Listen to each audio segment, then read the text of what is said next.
Merhaba çocuklar. Bugün size çok özel bir masal anlatacağım. Ama bu masal sıradan bir masal değil. Tembelliğin, inatçılığın ve dostluğun ne kadar önemli olduğunu öğreten bir hikaye. Şimdi bir düşünün. Eğer bir leylek kışın göç etmeyi unutursa ne olur? Ya da bir kırlangıç inadına soğukta kalırsa? İşte bu masalda şaşkın leylek ve küçük kırlangıçın başına neler geldiğini öğreneceğiz. Hazırsanız kanatlarınızı açın ve masal dünyasına uçalım. Bir zamanlar büyük bir gölün kenarında uzun kavak ağaçlarının tepesinde bir leylek ailesi yaşarmış. Bu leylek ailesinin en tembeli, en şaşkını da bizim şaşkın leylekmiş. Her sonbahar olduğu gibi leylekler kış gelmeden sıcak ülkelere göç etmeye hazırlanıyormuş. Ama bizim şaşkın leylek bu yıl bir türlü yerinden kalkmak istemiyormuş. Aman daha kışa çok var, acele etmeye ne gerek var diye kendi kendine söylenip duruyormuş. Bir gün yaşlı leylekler yanına gelmiş. Biliyor musun?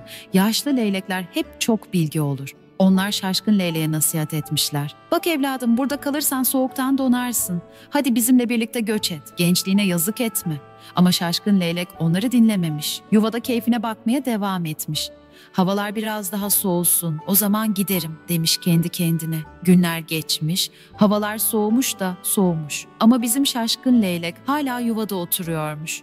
Bir sabah buz gibi bir rüzgar esmiş. Şaşkın leylek titreyerek kanatlarını birbirine sarmış.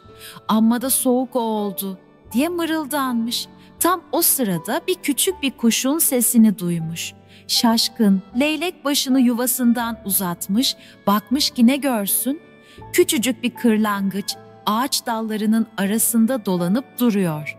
"Hey, sen de kış için göç etmedin mi? Burada ne yapıyorsun?" diye bağırmış. Kırlangıç kanatlarını çırparak yanıt vermiş. "Sorma Leylek abi. Arkadaşlarımla bahse tutuştum. Bu kışı burada geçireceğim dedim. Ama şimdi pişmanım. Çok üşüyorum." Şaşkın leylek şaşırmış. "O zaman neden burada kaldın?" Kırlangıç içini çekmiş. "İnadına yaptım. Ama şimdi çok üşüyorum. Yuvanda bana da bir yer verir misin?" Şaşkın leylek kırlangıca acımış. "Gel bakalım küçük kuş" demiş. "Yalnızlıktan sıkılmıştım zaten. Yuvamda sana da yer var." Kırlangıç hemen yuvaya girmiş ama girer girmez titremeye başlamış. "Çok üşüyorum." Şaşkın leylek kocaman kanatlarından birini açmış. "Gir kanadımın altına, seni ısıtırım." Kırlangıç kanadın altına sokulmuş ve içini çekmiş. O tıpkı annemin kanatları gibi sıcacık.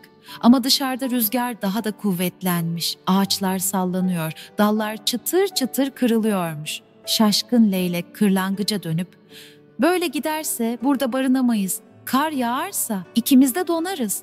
Kırlangıç üzgün bir sesle, "Peki ne yapacağız?" Şaşkın leylek derin bir nefes almış. "Mecburen göç edeceğiz. Arkadaşlarımız çoktan sıcak ülkelere vardı bile. Biz de hemen yola çıkmalıyız." Ertesi sabah güneş hafifçe bulutların arasından yüzünü göstermiş. İkisi de umutlanmış. Şaşkın leylek kırlangıca dönüp, "Bak küçük kuş, sen inadının, ben de tembelliğimin kurbanı olduk. Ama artık akıllandık. Hadi kanatlarımızı açalım ve arkadaşlarımıza yetişelim." Kırlangıç heyecanla ötmüş. "Tamam Leylek abi, bu geceyi asla unutmayacağım." İkisi de yuvadan ayrılmış. Solgun kış güneşine doğru birlikte uçmaya başlamışlar. Yol boyunca birbirlerine destek olmuşlar. Yolda birkaç macera yaşamışlar. Mesela bir gece büyük bir fırtınaya yakalanmışlar. Kırlangıç çok korkmuş ama şaşkın leylek ona cesaret vermiş. "Korkma küçük kuş, kanatlarım seni korur. Fırtına geçince yolumuza devam ederiz." Başka bir gün bir çiftlikte mola vermişler. Orada bir tavukla tanışmışlar. Tavuk onlara taze buğday taneleri ikram etmiş. İkisi de karınlarını doyurmuş ve tekrar yola koyulmuşlar. Sonunda günler süren yolculuktan sonra sıcak ülkelere varmışlar. Burası cennet gibi bir yermiş. Güneş pırıl pırıl parlıyor. Her yer yemyeşil. Kuşlar neşeyle şarkılar söylüyormuş. Arkadaşları onları görünce çok sevinmiş. "İşte geldiniz. Sizi çok merak etmiştik."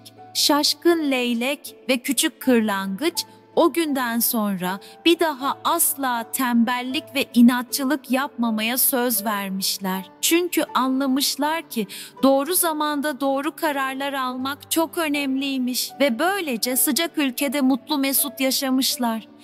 İşte çocuklar, Şaşkın Leylek ve Küçük Kırlangıç'ın macerası burada sona eriyor. Onlar tembellik ve inatçılığın ne kadar tehlikeli olabileceğini öğrendi. Peki ya siz? Sizce doğru zamanda doğru kararlar almak neden bu kadar önemli? Yorumlarda fikirlerinizi paylaşmayı unutmayın. Eğer bu masalı beğendiyseniz kanalıma abone olun ve bir sonraki macerada yeniden buluşalım. Hoşça kalın ve her zaman cesur, akıllı ve sevgi dolu olun.